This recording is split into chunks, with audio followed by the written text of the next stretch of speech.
আজ সাত সকালে ভয়াবহ দুর্ঘটনার কবলে পড়ে কাঞ্চনজঙ্ঘা এক্সপ্রেস। পিছন থেকে মালগাড়ি ধাক্কা মারে, তিনটে বগি একেবারে ওলটপালট হয়ে যায় এবং একটি বগি মালগাড়ির ছাদের উপর, মালগাড়ির ইঞ্জিনের উপরে শূন্যে উঠে যায় এবং ঝুলতে থাকে ঠিক এই অবস্থাতে। এই দুর্ঘটনাগ্রস্ত কাঞ্চনজঙ্ঘা এক্সপ্রেসকে নিয়ে আসা হয়েছে আলুয়াবাড়িতে। কাঞ্চনজঙ্ঘার 5টি ক্ষতিগ্রস্ত বগি বাদ দিয়ে আলুয়াবাড়ি স্টেশনে নিয়ে এসে কাঞ্চনজঙ্ঘা এক্সপ্রেসের পরীক্ষা নিরীক্ষা করার কথা। আপডেট নেব বিশ্বজিৎ আমাদের প্রতিনিধির কাছ থেকে। বিশ্বজিৎ, কি খবর রয়েছে? কাঞ্চনজঙ্ঘা এক্সপ্রেস আলুয়াবাড়িতে নিয়ে আসা হয়েছে, সেখানে পরীক্ষা নিরীক্ষা হয়েছে।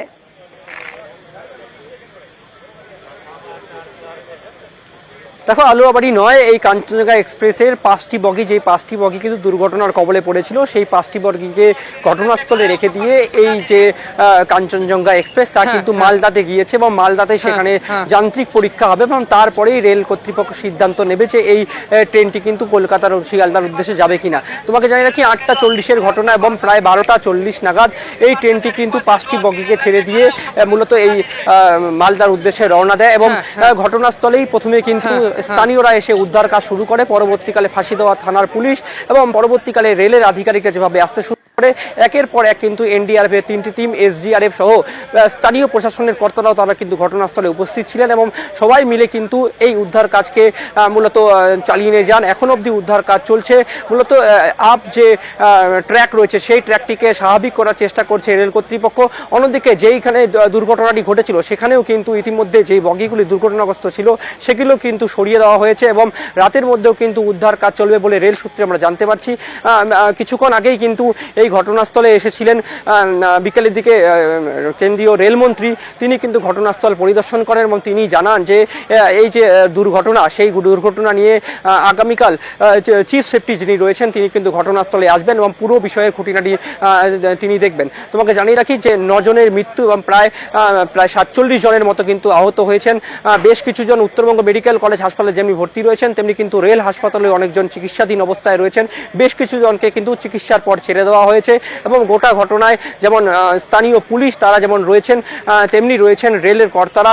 সব মিলিয়ে কিন্তু প্রশাসন, রাজ্য এবং কেন্দ্রীয় প্রশাসন তারা কিন্তু এই রেলের উদ্ধার কাজকে কিন্তু ত্বরান্বিত করছেন এবং যেটা মনে করা হচ্ছে যে গতিতে এই উদ্ধার কাজ চালিয়ে নিয়ে যাচ্ছে রেল কর্তৃপক্ষ, তা কিন্তু স্থানীয় বাসিন্দারা যথেষ্ট খুশি এবং এক কথায় বলা যায় যে আজ রাতের মধ্যে কিন্তু অনেকটা কাজ স্বাভাবিক করা হবে এবং অন্য যে লাইন রয়েছে, যে লাইন দিয়ে আপ লাইন দিয়ে, সেই লাইন দিয়ে ট্রেন চালানোটা, তবে আজ রাতের মধ্যে সেটা সম্ভব না হলে আগামীকালের মধ্যে কিন্তু সম্ভব করার চেষ্টা করছে রেল কর্তৃপক্ষ। বিশ্বজিৎ, তুমি তো নজর রাখছো, তোমার থেকে আরো আপডেট নিতে থাকবো। ধন্যবাদ। সকাল 8টা 40 নাগাদ ভয়াবহ এই ট্রেন দুর্ঘটনা হয় শিলিগুড়ির কাছে। আগরতলা থেকে শিয়ালদার দিকে আসা কাঞ্চনজঙ্ঘা এক্সপ্রেস তখন রাঙাপানি স্টেশন ছাড়িয়ে নিজ বাড়ি স্টেশনের দিকে এগোচ্ছে আর সেই সময় তুমুল বৃষ্টি হচ্ছে, ফলে কাঞ্চনজঙ্ঘা এক্সপ্রেসের গতি ছিল অনেকটাই কম। আচমকা পিছন থেকে আসে একটা মালগাড়ি, ধাক্কা দেয় কাঞ্চনজঙ্ঘা এক্সপ্রেসকে।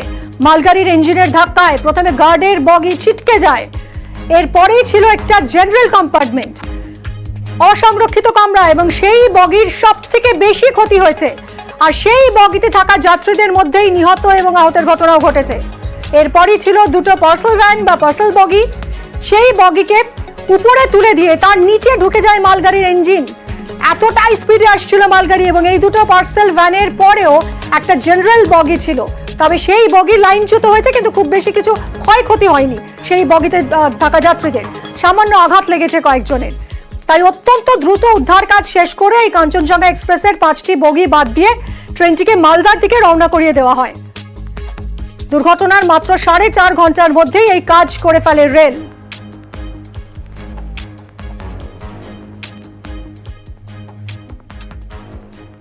কিন্তু কাঞ্চনজঙ্ঘা এক্সপ্রেসের এই দুর্ঘটনা অনেকগুলো প্রশ্ন তুলে দিল। রেলের যাত্রী সুরক্ষা নিয়ে আবারও বড়সড় প্রশ্ন উঠল। কেন বারবার একই লাইনে দুটো ট্রেন এসে যাচ্ছে? রেল দুর্ঘটনায় কার গাফিলতি?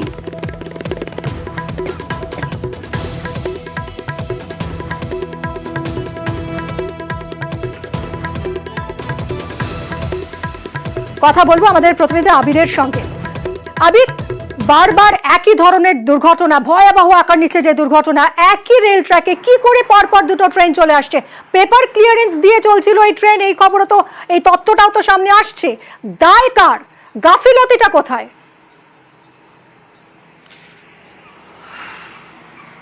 প্রথমত হচ্ছে যে মিড সেকশন অ্যাক্সিডেন্ট যেটি ঘটেছে, অর্থাৎ দুটো স্টেশনের মধ্যবর্তী জায়গাতে দুর্ঘটনাটি ঘটেছে। তাহলে এক্ষেত্রে ধরে নিতে হবে সামনের যে দুটো সিগন্যাল ছিল, হোম সিগন্যাল এবং ডিস্ট্যান্স সিগন্যাল, সেই দুটো সিগন্যালের ক্ষেত্রে কি অবস্থা ছিল, যেটা তদন্তের ক্ষেত্রে প্রথমে দেখা হবে। কাঞ্চনজঙ্ঘা এক্সপ্রেস রাঙাপানি থেকে পেপার ক্লিয়ারেন্স নিয়েছিল, তার কারণ রেলেরই একটি সূত্র বলছে যে ভোর থেকে যে অবিরাম বৃষ্টি হচ্ছিল তার জেরে কোথাও গিয়ে রাঙাপানি স্টেশন বা ওই সেকশনের ক্ষেত্রে সিগন্যালিং সমস্যা তৈরি হয়েছিল, তার জেরে পেপার ক্লিয়ারেন্স নিয়ে যেতে হচ্ছিল। যদি রাঙাপানি স্টেশন থেকে কাঞ্চনজঙ্ঘা এক্সপ্রেসের ক্ষেত্রে পেপার ক্লিয়ারেন্স নিয়ে ট্রেনটি রওনা হয়, তাহলে ট্রেনটির গতি অনেকটা কমই থাকবে। তার কারণ হচ্ছে যে অটোমেটিক সিগন্যাল ব্যবস্থা কাজ না করলেও ট্রেন চালানো হয় রেলের কমিউনিকেশন অনুযায়ী পেপার লাইন ক্লিয়ারেন্স নিয়ে সেটিকে চলা হয়, এবং সেক্ষেত্রে দাঁড়িয়ে স্টেশন মাস্টাররা তারা সেই পেপার লাইন ক্লিয়ারেন্স রিসিভ করবেন প্রত্যেকটা স্টেশনে, এবং একটি করে নতুন করে ফর্ম যিনি ট্রেনের চালক বা সহকারী চালক রয়েছেন তার হাতে দিতে থাকবেন, সেভাবেই ট্রেন চলবে। এই ক্ষেত্রে দাঁড়িয়ে যে প্রশ্নটা হচ্ছে দুটো দিক দেখার, এক হচ্ছে যে একই লাইনে বারবার ধরে কেন ট্রেন আসছে। গত কয়েক বছর ধরে বলা ভালো যে বিগত 2 বছর ধরে রেলের তরফ থেকে ব্যাপক প্রচার করা হচ্ছে কি কবচ প্রযুক্তি নিয়ে, এবং গত 2 বছর ধরে একই বক্তব্য ভারতীয় রেল রেখে আসছে। একদমই তাই আবির, কবচ প্রযুক্তি নিয়েও বড়সড় প্রশ্ন উঠে যাচ্ছে। আমরা আসবো সেই প্রসঙ্গে, তার আগে একবার শুনবো রেল মন্ত্রককেই আজ নিশানা করেছেন মুখ্যমন্ত্রী মমতা বন্দ্যোপাধ্যায়। রেলে একটা শ্রী ছিল, প্যাসেঞ্জার অ্যামিনিটিস এত কমে গেছে, যেগুলো স্লিপার কোচ, এমন বিছানা দেওয়া হয় শুতে, তাতে নানা রকম ডার্টি থিংস থাকে, বাথরুমগুলো পর্যন্ত ক্লিয়ার করা হয় না। Food quality also became very bad. এখন তো আর রেলে বাজেট নিয়ে উঠিয়ে দিয়েছে, রেল মিনিস্ট্রিটা আছে, রেলের সেই আগের যে মাধুর্য সেটাকে নষ্ট করে দিয়েছে। Rail have become totally parentless. Only you can see railway at the time of inauguration, just like it's a fashion, but they don't take care about the passenger amenity. Even they are not taking care for the railway officials, railway engineers. I am totally with the railway employees. আর এরই সঙ্গে বড়সড় প্রশ্ন উঠে যাচ্ছে, যাত্রী সুরক্ষায় কোথায় কবচ? গালভরা সুরক্ষার প্রতিশ্রুতি কি তাহলে সার? দুর্ঘটনা এড়াতে কবচ প্রযুক্তির ব্যবহার এখনো শুরুই হয়নি। রেল বোর্ডের তরফে এই কবচ ব্যবহার না করার স্বীকারোক্তি আজ আমরা দেখেছি। রেল বোর্ডের চেয়ারপারসন তিনি নিজে বলেছেন এই কবচ এখনো ব্যবহার করা হয়নি, প্রযুক্তির ব্যবহার শুরুই হয়নি। কথা বলবো আবারও আবিরের সঙ্গে। আবির, এই যে অটোমেটিক ট্রেন প্রোটেকশন সিস্টেম বা কবচ সিস্টেম, যেটা এখনো পর্যন্ত চালুই করা গেল না, তাহলে ঢক্কানি না দিশার এত বড় বড় দুর্ঘটনা এড়ানো যাচ্ছে না? একেবারেই তাই। যদি কবচ প্রযুক্তি থাকতো তাহলে তো হচ্ছে ট্রেনের ইঞ্জিন তার নির্দিষ্ট দূরত্বের মধ্যে আগে যে অপর একটি ট্রেন রয়েছে সেটি বুঝে যেতে পারতো, এবং স্বয়ংক্রিয় ব্যবস্থার কারণে মালগাড়ির ইঞ্জিন বা মালগাড়িটি দাঁড়িয়ে যেতে পারতো, ফলে এই দুর্ঘটনাটি ঘটতো না। আর দ্বিতীয়ত হচ্ছে যে একই লাইনে আসার ক্ষেত্রে এই জায়গাতে অর্থাৎ শিলিগুড়ি অর্থাৎ এনজেপি থেকে আলুয়াবাড়ি রোড পর্যন্ত যে স্টেশন রয়েছে সেখানে অটোমেটিক সিগন্যালিং ব্যবস্থাও রয়েছে। সেই অটোমেটিক সিগন্যালিং ব্যবস্থাতে কি ধরনের ত্রুটি লক্ষ্য করতে পারা গেল, যার জেরে একই লাইনে দুটো ট্রেন চলে আসছে, যারা প্যানেলে বসে থাকেন বা যে কেবিনে যারা বসে থাকেন তাদের কাছেও গোটা বিষয়টি আসলো না। ফলে এই ট্রেন দুর্ঘটনার ক্ষেত্রে রেলের তরফ থেকে তদন্তের আগেই, সিসিআরএস তদন্ত করবেন তার আগেই বলে দেওয়া হচ্ছে যে পণ্যবাহী ট্রেনের যিনি চালক ছিলেন তার গাফিলতি। কিন্তু এই যে প্রশ্নগুলো, সিগন্যালিং ব্যবস্থা, কবচ না থাকা, এই প্রশ্নের যথাযথ উত্তর কি, এগুলি কেন থাকছে তা নিয়ে রেল মন্ত্রকের তরফ থেকে যাবতীয় বিষয়কে কার্যত এড়িয়ে যাওয়া হচ্ছে। একদমই আবির, আমরা একবার শুনবো রেল বোর্ডের চেয়ারপারসন তিনি আজ কি বলেছেন দুর্ঘটনার পর। मैम कवच सिस्टम इंस्टॉल कवच तो अभी गुवाहाटी के लिए प्लान्ड है। दिल्ली गुवाहाटी रूट जो है वो नेक्स्ट प्लान में है, not there right now. We have to control human error also, जिसके लिए कि Kavach is the most important thing जो कि प्रोलिफरेट करना है। मैम कवच क्या पूर्वोत्तर और पश्चिम बंगाल में कहीं पर भी नहीं है? प्लान्ड है ना, प्लान्ड है। अभी जो 3000 किलोमीटर जो इस साल कंप्लीट हो जाएगा उसमें बंगाल भी है, दिल्ली हावड़ा रूट है। এই কবচ সিস্টেম নিয়েও রেলকে কড়া আক্রমণ শানিয়েছেন আজ মমতা বন্দ্যোপাধ্যায়। মুখ্যমন্ত্রী শুনুন। অ্যান্টি কলিউশন ডিভাইস আমি তৈরি করে দিয়েছিলাম, যতটুকু না করেছে তার থেকে বেশি ভাড়া বাড়িয়েছে। আমি জানি না এই জায়গাটায় কেন বারবার এটা ব্ল্যাক স্পট। এর আগেও গাইসাল ইনসিডেন্ট হয়েছিল, যেটা মনে রাখবেন। চোপড়ার কাছে বর্ডারে ফাঁসি দেওয়াতে আজকে যেটা হয়েছে অ্যাক্সিডেন্ট, এটা আরো মারাত্মক হতে পারত। অ্যান্টি কলিউশন ডিভাইস এর জন্য আমি কোঙ্কন রেলওয়েকে কাজে লাগিয়েছিলাম, এটাকে আবিষ্কার করে প্রত্যেকটা ট্রেনে লাগানো হয়েছিল। ওরা ওদের ভাষায় প্রত্যেকটা জিনিস আরো কিছু নতুন ভাষা যুক্ত করতে পারে। আগে মানুষের রক্ষা কবচ হল। এদিকে কবচ প্রযুক্তি নিয়ে জোর রাজনৈতিক তরজা শুরু হয়েছে।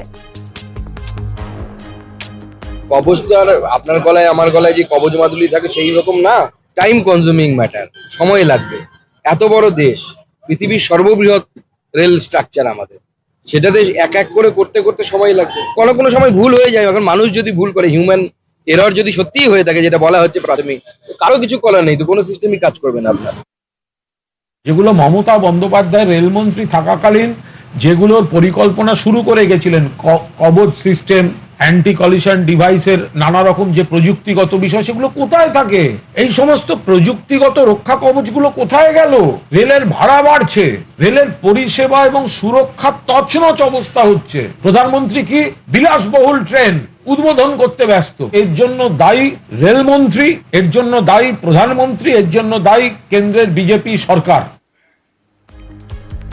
সকাল থেকেই দুর্ঘটনার পর মনিটর করেছেন মুখ্যমন্ত্রী মমতা বন্দ্যোপাধ্যায়, এক্স হ্যান্ডেলে পোস্টও করেছেন, তার উদ্বেগের কথা তিনি জানিয়েছেন। ছুটেছেন উত্তরবঙ্গে, আহতদের দেখতে যান উত্তরবঙ্গ মেডিকেল কলেজে। হাসপাতালে ভর্তি অধিকাংশ যাত্রী স্থিতিশীল এবং চিকিৎসার পর যাত্রীদের বাড়ি পৌঁছে দেওয়ার নির্দেশ দিয়েছেন আজ মুখ্যমন্ত্রী। উত্তরবঙ্গ রাষ্ট্রীয় পরিবহনকে বাসের ব্যবস্থারও নির্দেশ দিয়েছেন। কলকাতার মেয়রকেও আহত যাত্রীদের পৌঁছে দেওয়ার নির্দেশ দিয়েছেন তিনি।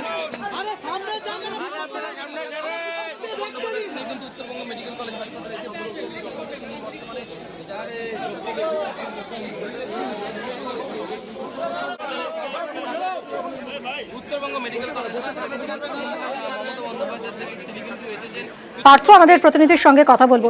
পার্থ, আজ মুখ্যমন্ত্রী মমতা বন্দ্যোপাধ্যায় তিনি যান হাসপাতালে, যান উত্তরবঙ্গ মেডিকেল কলেজে, আহতদের সঙ্গে কথাও বলেছেন, তিনি কি আশ্বাস দিলেন?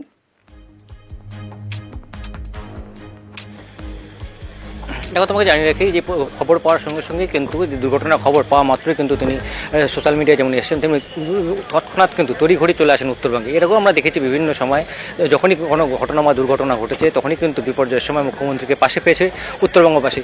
আজও কিন্তু ঠিক তেমনি তিনি বিকালবেলা নামেন বাগড়া বেরোনো, তারপর সেখান থেকে সড়ক পথে সোজা চলে আসেন উত্তরবঙ্গ মেডিকেল কলেজ ও হাসপাতালে। আহত যারা রয়েছেন রেলযাত্রী, তাদের সঙ্গে কথা বলেন, তাদের চিকিৎসার সুবন্দোবস্ত যাতে কোনো রকম ত্রুটি না থাকে, রাজ্য সরকার সব রকম চিকিৎসার ব্যবস্থা করবে, তেমনটাই কিন্তু তিনি নির্দেশ দিয়ে গেছেন।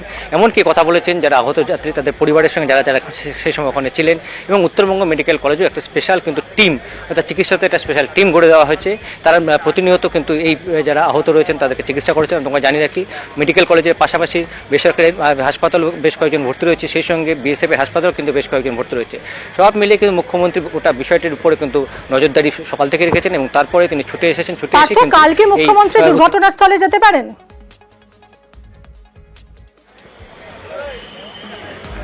এখনও কিন্তু সেমন কোনো খবর আমরা এখনো পাইনি, কারণ তিনি আগামীকাল তিনি আসবেন, এটা প্রাথমিকভাবে একটা জানা গেছে প্রশাসনিক সূত্রে খবর। তবে এখনও কনফার্মেশন কিছু পাওয়া যায়নি, কারণ এই ঘটনাস্থলে আজকে আসতে পারেননি।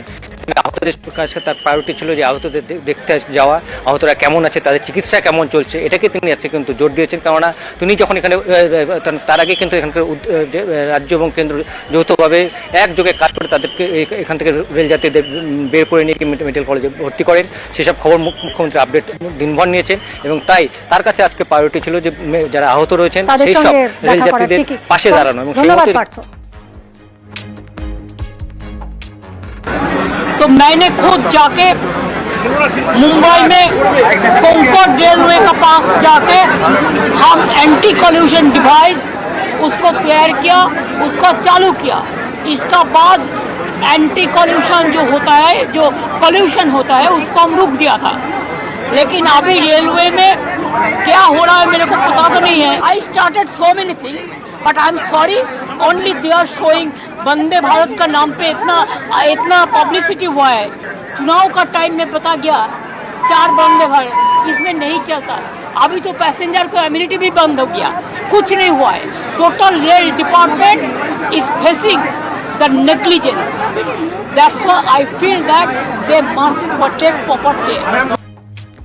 মুখ্যমন্ত্রী মমতা বন্দ্যোপাধ্যায় তিনি আজ ছুটে গেছেন উত্তরবঙ্গে এবং যারা আহত এই মুহূর্তে রয়েছেন উত্তরবঙ্গ মেডিকেল কলেজ হাসপাতালে তাদের সঙ্গে দেখা করেছেন, কথাও বলেছেন।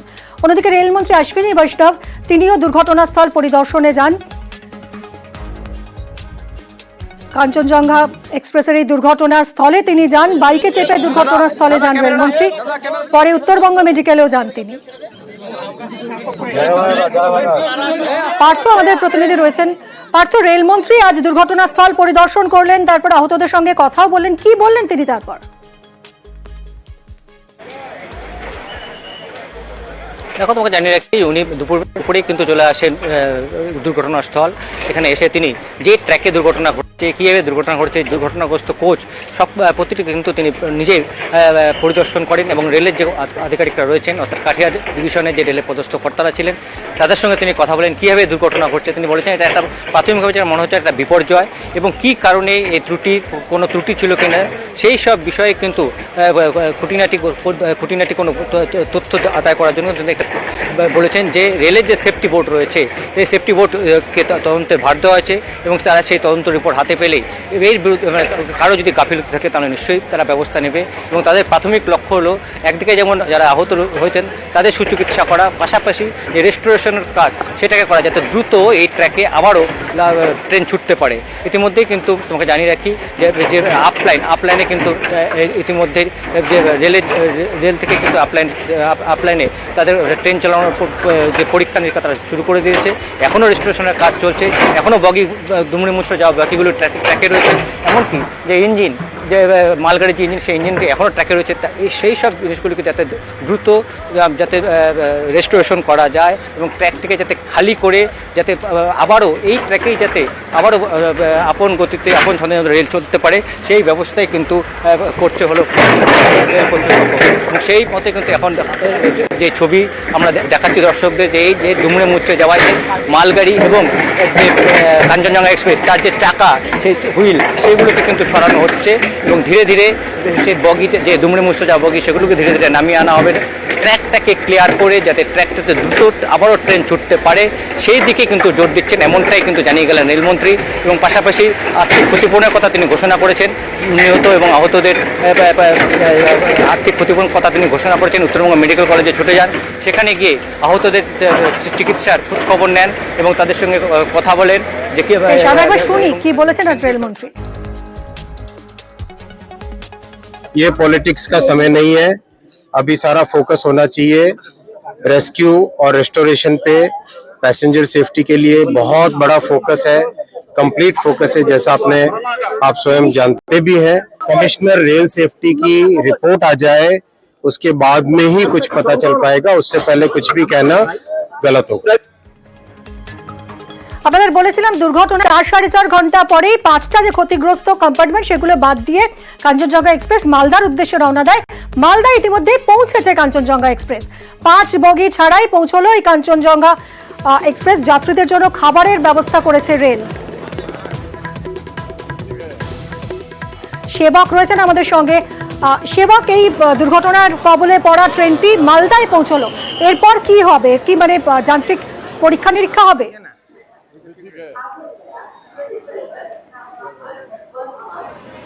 দেখো মিমি, প্রথমেই তোমাকে যেটা বলতে চাইবো যে আমি দাঁড়িয়ে রয়েছি মালদা টাউন স্টেশনে, 8:30 বাজে। কিছুক্ষণ আগেই দুর্ঘটনাগ্রস্ত কাঞ্চনজঙ্ঘা এক্সপ্রেস মালদা টাউন স্টেশনে এসে পৌঁছেছে। এই দেখো সেই কাঞ্চনজঙ্ঘা এক্সপ্রেস। এই কাঞ্চনজঙ্ঘা এক্সপ্রেস দুর্ঘটনার কবলে পড়ে আজকে সকালে এনজিপির কাছে, এই যে রাঙাপানি স্টেশন তার কাছাকাছি। এই যে A1 যে কোচ আমরা দেখাচ্ছি, এটাই শেষ অক্ষত কোচ, দুর্ঘটনাগ্রস্ত ট্রেনের শেষ অক্ষত কোচ এই A1 কোচ। আর যেটা বলছিলাম, পিছন থেকে এই ট্রেনকে ধাক্কা মারে মালগাড়ি, তার ফলে একাধিক যে কোচ সেগুলি ক্ষতিগ্রস্ত হয়, তার মধ্যে একাধিক জেনারেল কোচ ছিল। আর এই পেছনের যে অংশ, এই পেছনের অংশই কিন্তু এ পর্যন্তই রয়েছে, যেটা পুরনো ট্রেনের অংশ। আর মালদায় কিছুক্ষণ আগেই 2টি কোচ নতুন ভাবে যুক্ত করা হলো এই ট্রেনের সঙ্গে। এই যে 2-3টি কোচ, এই কোচগুলি জেনারেল কোচ, গার্ডের কামরা, এগুলি মালদা টাউন স্টেশনে কিছুক্ষণ আগেই যুক্ত করা হলো ট্রেনের বাকি সফরে, যাতে সাধারণ যাত্রীরা এই অসংরক্ষিত কোচের সুবিধা নিতে পারেন। আর যেটা বলছিলাম, এই ট্রেনের পিছন থেকে ধাক্কা মারার ফলে এই লাস্ট কোচ, এই কোচের পরবর্তী যে কোচগুলি ছিল সেইগুলি কিন্তু মালগাড়ির উপরে উঠে যায়, যে ছবি আমরা দেখাচ্ছি সারাদিন ধরে। ফলে এর পেছনের অংশকেই কেটে রওনা হতে হয় মালদা হয়ে শিয়ালদার উদ্দেশ্যে। রাত 8:30 বাজে রেলের তরফে খাবার দাবারের ব্যবস্থা করা হয়েছে। আর রেল সূত্রে যেটা জানানো হচ্ছে, এই ট্রেন শিয়ালদা পৌঁছতে ভোর রাত হতে পারে। সিকিউরিটি বন্দোবস্ত করা হয়েছে, এখানে প্রাথমিক পরীক্ষা নিরীক্ষা হয়েছে, নতুন কোচগুলিকে সংযুক্ত করা হলো এই ট্রেনের সঙ্গে। এই ট্রেনের যারা যাত্রী, এই কোচ পর্যন্ত যারা রয়েছেন, তারা কিন্তু সকালের কাঞ্চনজঙ্ঘা এক্সপ্রেসেই ভ্রমণ করছিলেন।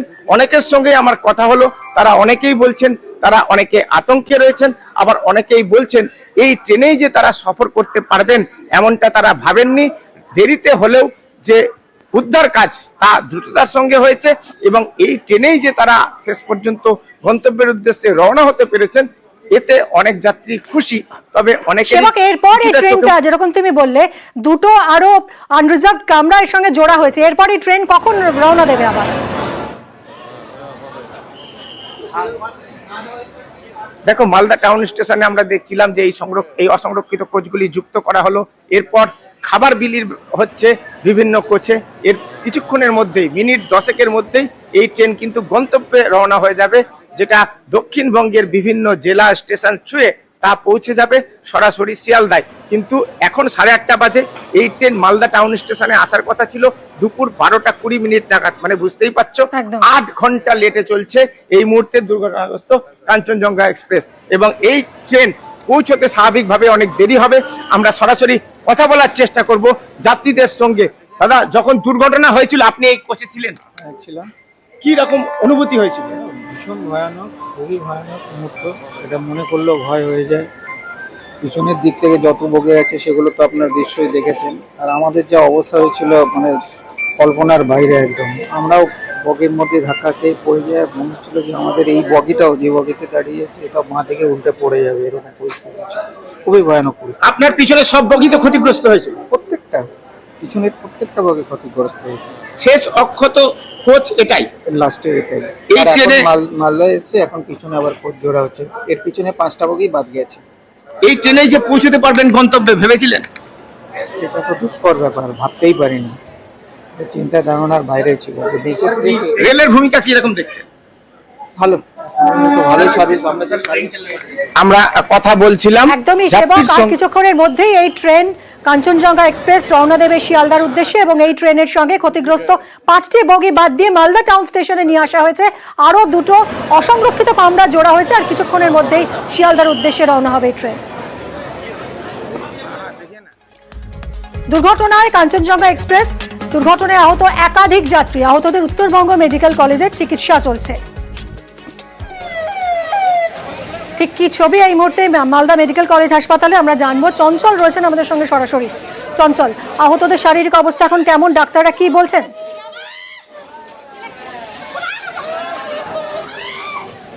দেখো, আমি তোমাকে জানিয়ে রাখি যে ট্রেন দুর্ঘটনার পরে কিন্তু প্রায় 40 জনের উপরে যারা জখম হয়েছিলেন, গুরুতরভাবে আঘাত হয়েছিল, তাদেরকে কিন্তু উত্তরবঙ্গ মেডিকেল কলেজে কিন্তু চিকিৎসার জন্য নিয়ে আসা হয়েছে এবং তাদের প্রত্যেকেরই কিন্তু চিকিৎসা উত্তরবঙ্গ মেডিকেল কলেজে চলতেছে। তবে এই 40 জনের মধ্যে কিন্তু 5 জনের যে অবস্থা রয়েছে তা কিন্তু আশঙ্কাজনক রয়েছে, সেটা কিন্তু হাসপাতাল সূত্রে জানা গেছে এবং 4 জনের ইতিমধ্যে কিন্তু অস্ত্রোপচার হয়েছে এমনটা হাসপাতালের কর্তৃপক্ষরা জানিয়েছে। তবে তোমাকে জানিয়ে রাখি যে বাকি যে যারা জখম রয়েছে তাদের কিন্তু অবস্থা কিন্তু স্থিতিশীল রয়েছে এমনটা কিন্তু হাসপাতাল কর্তৃপক্ষ জানিয়েছেন। কতজন এই মুহূর্তে রয়েছেন হাসপাতালে?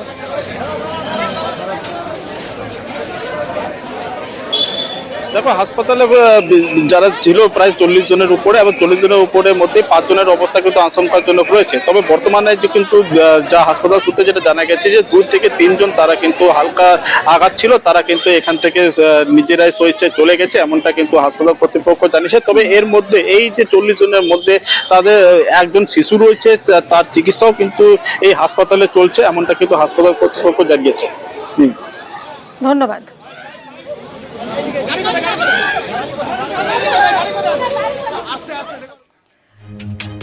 এই ট্রেন দুর্ঘটনায় কলকাতার এক রেল কর্মীর মৃত্যু হয়েছে। উত্তরবঙ্গের ট্রেন দুর্ঘটনায় মৃত কলকাতার রেলকর্মী শঙ্কর মোহন দাসের মৃত্যু হয়েছে। রেলওয়ে মেল সার্ভিস বিভাগের কর্মী ছিলেন শঙ্করবাবু। 2 বছর আগে অবসর নেন শঙ্কর মোহন, কিন্তু ভালো কাজের জন্য ফের তাকে নিয়োগ করা হয়। কাদাপাড়ার বাসিন্দা শঙ্কর মোহন পাড়ায় জনপ্রিয় ছিলেন, সবার সঙ্গে হাসি মুখে কথাও বলতেন। তার মৃত্যুতে শোকস্তব্ধ পরিবার ও প্রতিবেশীরা। বিশ্বজিৎ সাহা রয়েছেন আমার সঙ্গে সরাসরি এই মুহূর্তে। বিশ্বজিৎ, নিঃসন্দেহে শোকের ছায়া, পাড়া প্রতিবেশীরা কি বলছেন এই মুহূর্তে? তার দেহ কখন আসবে? একদমই ক্যানাল সার্কুলার রোডে সেই বাড়ির সামনে আমরা রয়েছি এবং গৌর বলে পরিচিত গৌরদা, সবার পরিচিত গৌরদা, পাড়ায় বাড়িতে তাকে বাবু বলে ডাকা হতো। সেই বাবুর জন্য এখনো প্রতীক্ষায় আমরা রয়েছি। যে বাড়িতে ক্যানাল সার্কুলার রোডে, সেই বাড়ির ঠিক সামনেই বসে আছেন একদম পার্থ দাস, তিনি দাদা, এবং কাকা রয়েছেন সুরেশবাবু। দুজনেই প্রতীক্ষায় রয়েছেন ঠিক কখন আসবে। আমরা একটু জেনে নেব যে এখনো পর্যন্ত পরিবারের লোকজন কতদূর গেছে, তারা যারা আনতে গেছে। মালদা ক্রস করেছে, এই ফোন করেছিলাম, ওরা মালদা ক্রস করে নিয়েছে। আমাদের ওখানে ফোন করেছিল মানে মেডিকেল থেকে, নর্থ বেঙ্গল মেডিকেল থেকে, যে পোস্টমর্টম হয়ে গেছে, মানে কাগজপত্র সব রেডি হয়ে গেছে। এবার আমাদের লোক যেতে যতখানি টাইম, এবার তারপরে ওখান থেকে ওরা ভোরবেলা বেরোবে কি রাত্রিবেলায় বেরোবে, ওইটা ওরা ডিসিশন নেবে, বা পৌঁছানোর পর কি দাঁড়ায় তারপর আমাদের সঙ্গে কথা বলবে। একদমই সম্পর্কে কাকা ভাইপো হলেও একেবারে সমবয়সী, কার্যত 2-1 বছরের ছোট বড়। এই সুরেশবাবু ছিলেন টেলিকমে, আর RMS ছিলেন শঙ্কর মোহন ঘোষ, যাকে গৌর বলেছেন। এই মানে কেমন ছিলেন গৌর? মানে আপনার সঙ্গে তো প্রায় বন্ধুত্বের মতো সম্পর্ক। সে আমার মুখে বললে কি হবে, ও সবসময় শান্তশিষ্ট প্রকৃতির লোক ছিল, কারোর সাথে কিছু ঝগড়াঝাটি করতো না, এই স্বভাব ছিল, সবার সাথে মিশুকে ছিল। এবং যদি পাড়ার থেকে এখানে আসতে, বাড়িতে আসতে 2 ঘন্টা লাগতো, যাকে দেখা হলো একটা কথা বলে আসতে, ফলে এরকম ছিল, মিশুকে ছিল। একদমই মিশুকে ছিলেন, এবং এই দক্ষিণের থেকে বার্তা পৌঁছে দিতেন উত্তরে, অর্থাৎ শিয়ালদার যে চিঠিপত্র সব RMS, সেই রেলওয়ের মাধ্যমে বার্তা পৌঁছে দিতেন। একরকম রানারের কাজ করতেন। এই যে মানে ওনাকে ডিপার্টমেন্ট আবার কেন ডাকলো, মানে 2 বছর আগেই তো রিটায়ারমেন্ট করেছে। রিটায়ারমেন্টের পর আপনারাই ভালো বলতে পারবেন মানুষ আবার কেন ডাকে। নিশ্চয়ই তার গুড স্কিলের জন্য আবার ডাকে। একদমই। এখন কি মানে কোথাও কি একটা আফসোস হচ্ছে যে যদি অবসরের পর আর কাজে যোগদান দিতেন, এই দিনটা আর দেখতে হতো না? মেবি এখন তো আফসোস হচ্ছেই, এখন তো সেটাই মনে হচ্ছে। কিন্তু অঘটন দ্বারা কি বলবো, এটা যে কোনো মুহূর্তে হতে পারে। আজের ট্রেনে অন্য হতে পারতো, কিন্তু গেল তো আমাদেরই। সেটা রেলের উচিত, রেল কর্তৃপক্ষের উচিত আগামী দিনে, মানে আপনারা তো প্লেনে কোনোদিন ক্র্যাশ শোনেননি, ক্র্যাশ শুনেছেন কি?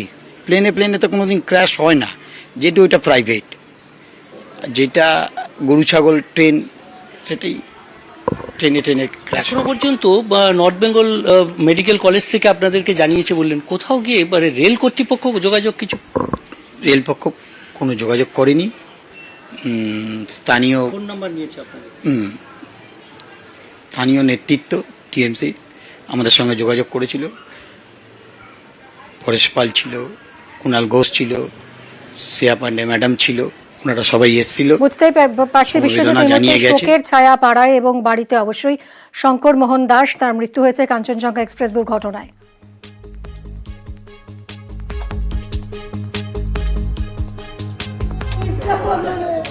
আমার দাদা তো খুব ভালো মাটির মানুষ।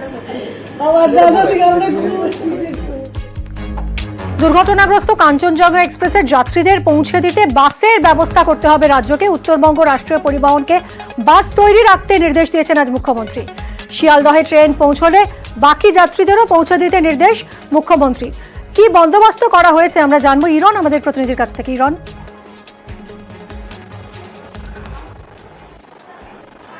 একদমই দেখো, ইতিমধ্যে কাঞ্চনজঙ্ঘা এক্সপ্রেস দুর্ঘটনার কবলে যে ট্রেনটি পড়েছিল, সেই ট্রেনটি মালদায় দাঁড়িয়ে রয়েছে ঠিক এই মুহূর্তে। আমি যদি লেটেস্ট আপডেট, এবং আস্তে আস্তে এখন পর্যন্ত যে টাইম দেখাচ্ছে প্রায় 2-2:30-এর কাছাকাছি বাজবে।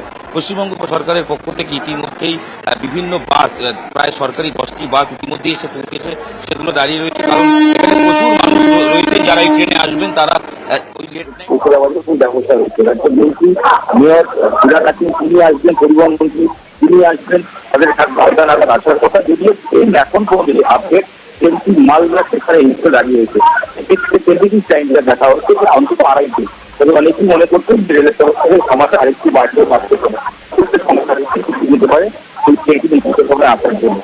নজর রাখো, অনেক ধন্যবাদ তোমায়।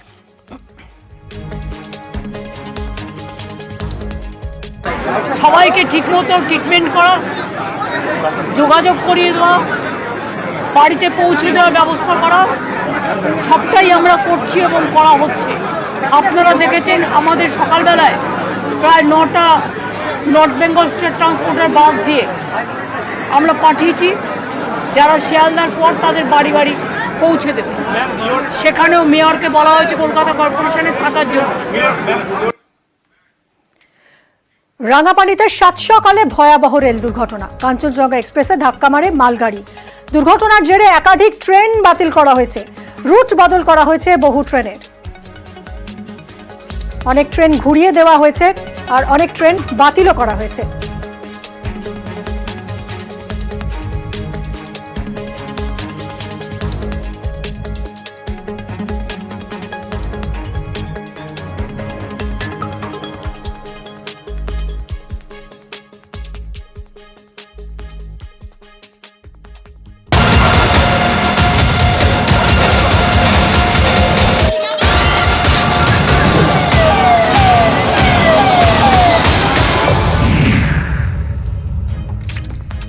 রেল দুর্ঘটনার সব খবর আমরা আপনাদেরকে তো জানাতেই থাকবো, যেরকম যেরকম আপডেট হবে সব খবর সব ছবি আমরা পৌঁছে দেবো আপনাদের কাছে। এরই মধ্যে কিছু রাজ্য রাজনীতির গুরুত্বপূর্ণ খবরেও নজর রাখা যাক। ময়নায় আক্রান্ত বিজেপি, তৃণমূলের মারে বিজেপি কর্মীর মাথা ফাটলো। ময়নার বাগচায় এক বিজেপি কর্মীকে মারধরের অভিযোগ তৃণমূলের বিরুদ্ধে, অভিযোগ অস্বীকার তৃণমূলের। সুজিত আমাদের প্রতিনিধি রয়েছেন, আরো বিস্তারিত জানাতে পারবেন। সুজিত, কি অভিযোগ করছেন এই বিজেপি কর্মী? তৃণমূলই বা পাল্টা কি বলছে? ভোট পরবর্তী বলা যায় অশান্তি, এবং সেই অশান্তির জের এখনো পর্যন্ত কিন্তু অব্যাহত। এবং ময়নার বাগচা, যেটা গন্ডগোল কবলিত এলাকা হিসাবে পরিচিত, সেখানেই এই ঘটনা ঘটেছে। ঘটনাটি ঠিক কী না, যেখানে একজন বিজেপির কর্মী তিনি বাড়ি ফিরছিলেন বাজার থেকে, স্থানীয় বাজার থেকে, সেই সময় তাকে পথ আটকে দুষ্কৃতীরা রীতিমতো মারধর করে, মাথা ফাটিয়ে দেয়। এবং সেই আক্রান্ত বিজেপি কর্মী বা বিজেপি নেতৃত্ব তারা অভিযোগ করছেন ঘটনা যারা ঘটিয়েছে তারা তৃণমূলের আশ্রিত দুষ্কৃতী।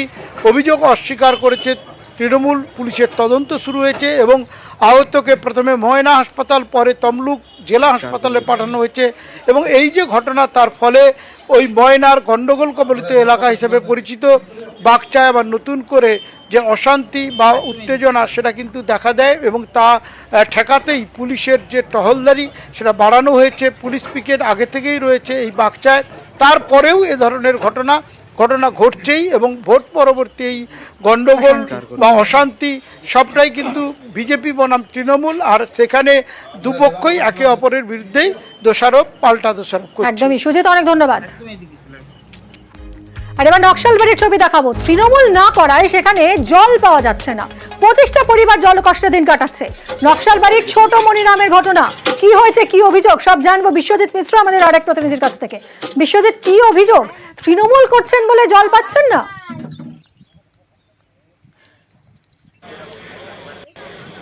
দেখো, একেবারেই এই ধরনের অভিযোগ যে তৃণমূল করছেন না বলেই বাড়িতে জল আসছে না এবং কলও বসছে না। মূলত নকশালবাড়ির ছোট মনিরাম জোতে দীর্ঘ 1 বছর ধরে সমস্যা। পাশের বাড়ি তৃণমূল, কিন্তু সেই বাড়িতে জল রয়েছে, এবং তার পাশের বাড়ি যদি বিজেপি হয় সেই বাড়িতে কিন্তু কলও পৌঁছায়নি আর সেখানে জলও পড়ে না। এই ধরনের সমস্যায় তারা পড়েছেন। এবং 25টি পরিবার যারা সিপিএম, বিজেপি এবং কংগ্রেস করেন তারা কিন্তু ইতিমধ্যে গোটা বিষয়টি নিয়ে ইতিমধ্যে কিন্তু লিখিত অভিযোগ দায়ের করেছেন বিডিওকে, যাতে কেন তারা বঞ্চিত হচ্ছে, কেনই বা এভাবে দলের বিষয় নিয়ে উঠে আসছে সাধারণ মানুষের পরিষেবার ক্ষেত্রে। বিজেপি অভিযোগ করছে যে কেন্দ্রীয় সরকারের জলজীবন মিশন প্রকল্প, সেই মিশনে বিজেপি কর্মীদের কেনই দেওয়া হচ্ছে না বা অন্যান্য কর্মীদেরও বা কেন দেওয়া হচ্ছে না। গোটা বিষয়টি নিয়ে আমরা মনিরাম প্রধানের সঙ্গে যোগাযোগ করেছিলাম। তিনি বলছেন কিছু জানতে সমস্যার চেষ্টা করছে গোটা এলাকা ব্যাপারে। ভিডিও আশ্বাস দিয়েছেন যে টিএসি দপ্তরের সঙ্গে কথা বলে তিনি গোটা বিষয়টি দেখছেন এবং সমস্যার সমাধান হয় সেটাই দেখার। অনেক ধন্যবাদ বিশ্বজিৎ। ঘাটাল পাঁশকুড়া রাজ্য সড়কের ধারে নির্মাণ, সরকারি জায়গা দখল করে বেআইনি নির্মাণ। ঘাটালে রাজ্য সড়কের গা ঘেঁষে দেখুন এইভাবে একের পর এক দোকান তৈরি হয়েছে, আর এইসব বেআইনি দোকান উচ্ছেদে মাইকিং পূর্ত দফতরের। অনুগ্রহ করে শুনবেন, অনুগ্রহ করে শুনবেন একটি বিশেষ ঘোষণা। 7 দিনের মধ্যে ঘাটাল মেঠোগ্রাম সড়কের দুই ধারে যারা বেআইনি ভাবে ইমারতি দ্রব্য রেখেছেন, নতুন বা পুরনো করেছেন, এই সমস্ত দখলদারদের জানানো হচ্ছে যে আপনারা অবিলম্বে ঘাটাল মেঠোগ্রাম সড়কের দুই ধার এবং সার্ভিস রোড দখল মুক্ত করুন, অন্যথায় আইনানুগ ব্যবস্থা গ্রহণ করা হবে। অনুগ্রহ করে সুকান্ত, আমাদের প্রতিনিধির সঙ্গে আরো কথা বলবো, ডিটেলে জানবো। সুকান্ত, এখন না হয় মাইকিং করা হচ্ছে পূর্ত দপ্তরের পক্ষ থেকে, কিন্তু যখন এসব স্ট্রাকচার তৈরি হচ্ছিল তখন প্রশাসন কোথায় ছিল?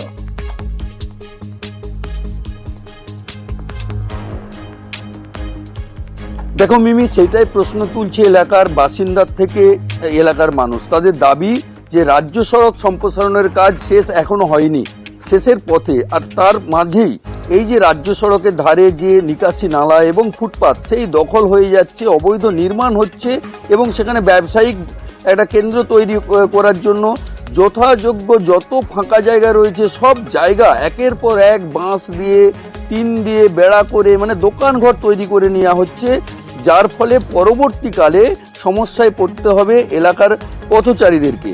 এর ফলেই অভিযোগ যেমন আসছে, সেই অভিযোগকে মাথায় রেখেই পূর্ত দপ্তর তারা কিন্তু মাইক প্রচার করেছে যে 7 দিনের মধ্যে এই অবৈধ নির্মাণ ভেঙে ফেলতে হবে, না হলে আইনানুগ ব্যবস্থা নেওয়া হবে। কিন্তু এই যে অবৈধ নির্মাণ, এই অবৈধ নির্মাণকে ঘিরেই অভিযোগ উঠছে যে এলাকার শাসক দল তাদের মদতেই এই অবৈধ নির্মাণ হচ্ছে বলে অভিযোগ তুলছেন। কিন্তু যে দোকানদাররা যারা অস্থায়ীভাবে দোকান তৈরি করছেন, তারা দাবি করছেন দীর্ঘদিন তারা রাজ্য সড়কের ধারে ব্যবসা করেন, তাদের ব্যবসার কোনো ব্যবস্থা, বিকল্প ব্যবস্থা করে দেওয়া হোক, না হলে তারাও কিন্তু আন্দোলনে নামবেন। এক কথায় ঘাটালের এই অবৈধ নির্মাণ ঘিরে একদিকে প্রশাসন যেমন নির্মাণ ভেঙে ফেলতে তৎপর, অপরদিকে ব্যবসায়ীরাও চাইছেন তাদের একটা ব্যবস্থা, যাতে করে তারা ব্যবসা করে রুজি রুটি ইনকাম করে তারা সংসার চালাতে পারে। এখন দেখার প্রশাসন কি ব্যবস্থা নেয়। মিমি, অনেক ধন্যবাদ। নিরাপত্তা পেলেন অজয় মণ্ডল। অজয় মণ্ডলকে মনে আছে ব্যারাকপুরের সেই ব্যবসায়ী যার গাড়ি লক্ষ্য করে একের পর এক গুলি ছোড়ে দুষ্কৃতীরা, অল্পের জন্য প্রাণে বেঁচে যান তিনি। তাকে এবার নিরাপত্তা দিচ্ছে রাজ্য পুলিশ। শনিবার অজয়ের গাড়ি লক্ষ্য করে গুলি চলে প্রায় 8 রাউন্ড। অজয়ের গাড়িতে 5টা গুলি লাগে, অল্পের জন্য তিনি প্রাণে বেঁচে যান। তোলাবাজির জন্য আক্রমণ বলেই অনুমান। সুবীর রয়েছেন আমাদের প্রতিনিধিরা, ডিটেলে জানাবেন। সুবীর, নিরাপত্তাহীনতায় ভুগছিলেন এই ব্যবসায়ী, শেষ পর্যন্ত তার নিরাপত্তার বন্দোবস্ত করা হলো।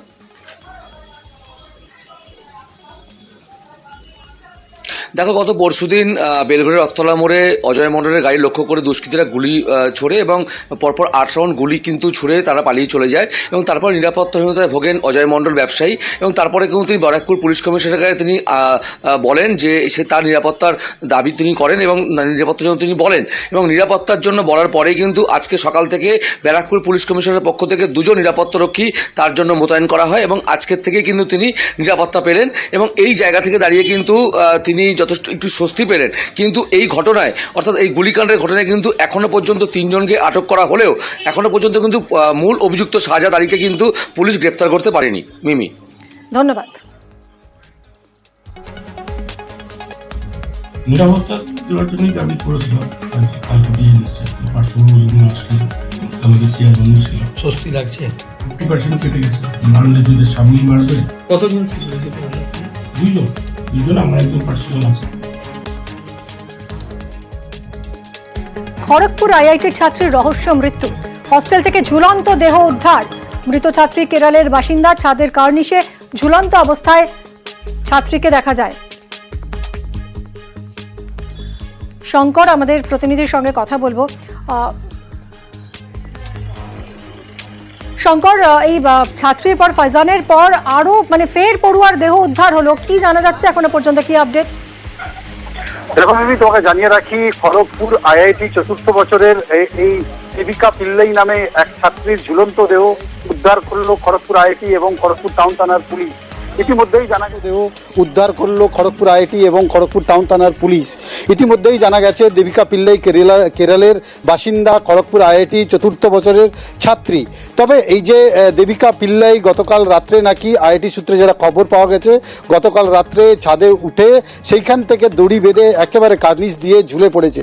ফলে প্রশ্নর নিরাপত্তা নিয়ে প্রশ্ন উঠছে। তার কারণ হচ্ছে 2 বছর আগেই তিনসুকিয়া বাসিন্দা ফাইজানের মৃত্যুর ঘটনা ঘটেছিল আইআইটি খড়গপুরে, যা নিয়ে রীতিমতন আইআইটি কর্তৃপক্ষকে একেবারে সেই মৃত্যুকে একেবারে বলা যায় যে মার্ডারের তকমা দেওয়া হয়েছিল। এইবার এই যে ছাত্রী, তার যে ঝুলন্ত দেহ উদ্ধার হয়েছে তা নিয়ে নানা প্রশ্ন উঠছে। তার কারণ এক ছাত্রী রাত্রেবেলা উঠে ছাতের উপর থেকে কি করে ঝুললো তা নিয়ে কিন্তু বড় নিরাপত্তা প্রশ্ন তো থাকছেই। আর আইআইটি কর্তৃপক্ষের বিরুদ্ধে কিন্তু এই প্রশ্নটা উঠছে। তার কারণ হচ্ছে যেই ক্যাম্পাসের মধ্যে আইআইটি ছাত্রীরা থাকেন সেইখানে সিসিটিভির মতো একেবারে অভিযোগের আঙুল উঠছে। ধন্যবাদ তোমায়। নবম শ্রেণীর ছাত্রের রহস্য মৃত্যু, বারুইপুরের 5 নম্বর ওয়ার্ডের ঘটনা। ঘর থেকে ঝুলন্ত দেহ উদ্ধার ছাত্রর, গেমের আসক্তির জেরেই মৃত্যু বলে দাবি। দেহ উদ্ধার করেছে বারুইপুর থানার পুলিশ। অর্পণ রয়েছেন আমাদের সঙ্গে। অর্পণ, কি কারণে এরকম একটা ঘটনা ঘটলো, পুলিশ কি বলছে? দেখো, পরিবারের তরফ থেকে জানানো হচ্ছে যে মোবাইলে এবং কম্পিউটারে গেমে আসক্ত ছিল এবং সেই গেমের মধ্যে মাঝে মধ্যেই ভূতের গেম সে খেলতো, এমনটাই তার বাবা জানিয়েছেন। এবং বেশ কয়েকদিন ধরেই তাদের বাড়িতে একটু অশান্তি চলছিল। তার বাবা মোবাইল ফোনও তার কাছ থেকে নিয়ে নেয়, কিন্তু এই মোবাইল ফোন নিয়ে নেওয়ার পরেও কিন্তু দেখা গিয়েছে যে সে মাঝে মধ্যেই কম্পিউটারে এই গেম খেলতো এবং সেই গেম খেলার পরেই এই কারণেই এই মৃত্যু প্রাথমিকভাবে পরিবারের লোকজন মনে করছেন। এবং গতকাল যখন সে বাড়িতে খাওয়া দাওয়ার পর স্বাভাবিকভাবেই ঘরে যান এবং আজকে সকালবেলা যখন তাকে ডাকাডাকি করা হয় তারা সাড়া মেলেনি। অবশেষে দরজা ভেঙে তার মৃতদেহ উদ্ধার করতে হয়েছে।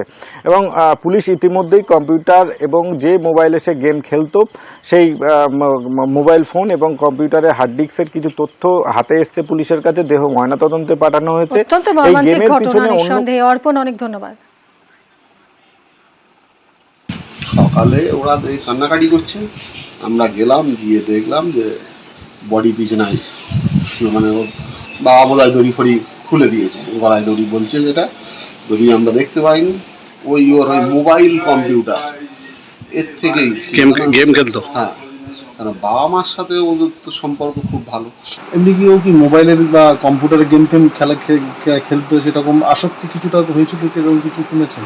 হ্যাঁ, সেটা একটু কানে এসেছে যে কিছু গেম টেমের খেলার প্রতি আসক্তি ছিল এবং ঘর বন্ধ করে সেগুলো করতো মোটামুটি।